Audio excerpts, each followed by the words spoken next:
especially our dear Salesian educators and dear Busconians.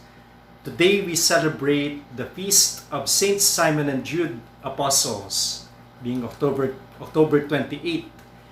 And my question to each one is, have you ever experienced being at the end of the list? These two disciples or these two apostles are always at the end of the list of apostles when we read sacred scripture. But at any rate, it's not really important whether we're at the first or the last, but that we are apostles like them. And so I'd like to share with you something about them. The first one, Saint Simon, he's nicknamed the Canaanite or Zealot.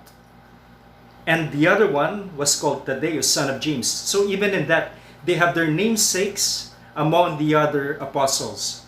Of course, when we speak of Simon, we always think about Saint Peter. And so this Saint Simon is nicknamed the Zealot in order to distinguish him from Peter.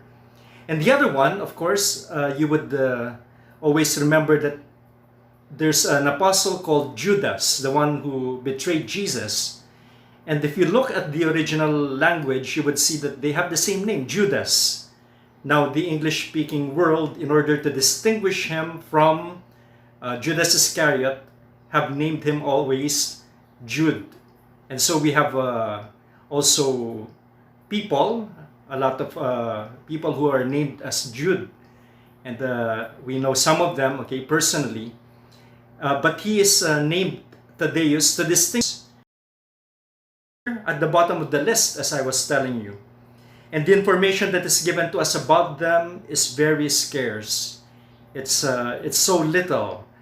And so we know Simon, that he was born in Canaanite. He's from Cana, and he was nicknamed Zealot. Maybe not because of he was part of that group. It's in dispute whether he was really part of that Zealot group, a political group in first century Palestine. But it could also mean that he was zealous about what he believed in, about the law, or maybe other convictions that he had. And according to tradition, he suffered a particularly bloody martyrdom. And his body was ripped apart with a saw. That's why when you look at these icons, Saint Simon was depicted with this tool. And he is the patron saint of woodcutters. Now,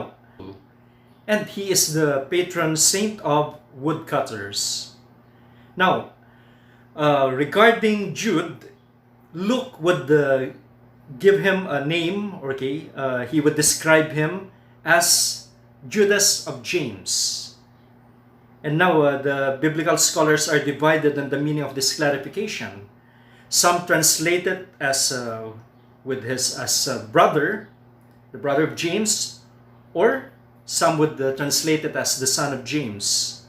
But anyway, that's an interpretation.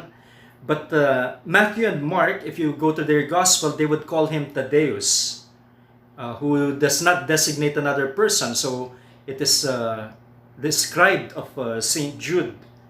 Instead, it's a nickname. And that nickname, Thaddeus, if you go to the Aramaic, it means magnanimous.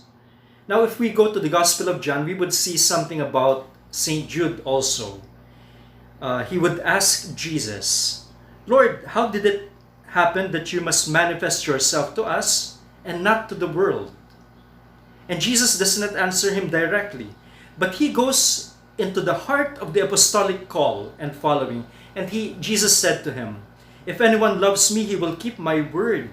And my Father will love him, and we will come to him and make our home with him." The only way by which God comes to us, indeed, is to take our residence, is to stay with him in love.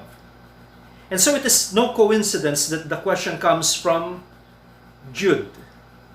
His magnanimous heart had probably guessed the Lord's answer. And you see, like Simon, the two of them, they are revered as martyrs. But we do not know the circumstance of the death of Jude. According to the Acts of the Apostles, however, we know that the apostles, all of them, were witnesses to the resurrection, and this is the greater glory of the apostles and of every disciple of Jesus, that we are witnesses, whether we die as martyrs like the apostles, or we do not receive that gift, but we are called to live that faith. We are called to be witnesses of the resurrection. That when people see us, they would see Jesus alive. And so we thank the Lord for this great gift of the apostles being examples to all of us. Today, we celebrate the birthday of Ma'am Carolina Campos. So it's her birthday, and so we wish her all the best. Ma'am Carol, happy birthday. And may you continue to be graced by the Lord, given all these graces that you need, especially in this new role that you have in our institution as the institutional affairs officer, or the one in charge of our accreditation.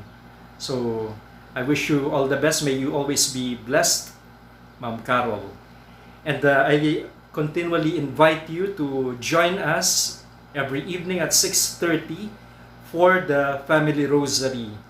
And we are now on the 28th of October. In a few days' time, until the 31st, we would be having this Family Rosary as an educative pastoral community.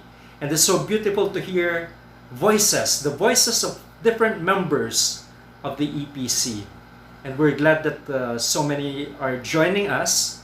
Please continue, okay? Whether you're a member of the EPC or not, please do tune in.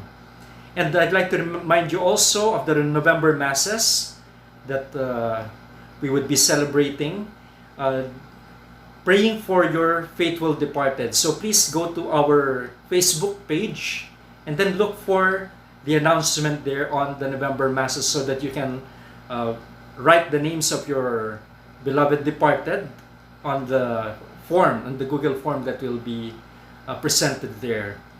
So I have already received several, and we continue to ask you so that we can all pray for your faithful departed. And the 6:30 Masses of November, of the community of Don Bosco College, will be broadcast live via our Facebook channel. So I'd like to thank each one of you. Have a great weekend. And on Sunday, we will be celebrating All Saints' Day. And let's prepare for that. And it's also after that, on Monday, we will have this All Souls Day. On Monday, on November 2. And as I said, we continually celebrate the Mass for those days. Meanwhile, we're in the last days of October, so we honor Our Lady through our rosaries. God bless you all, and have a great day.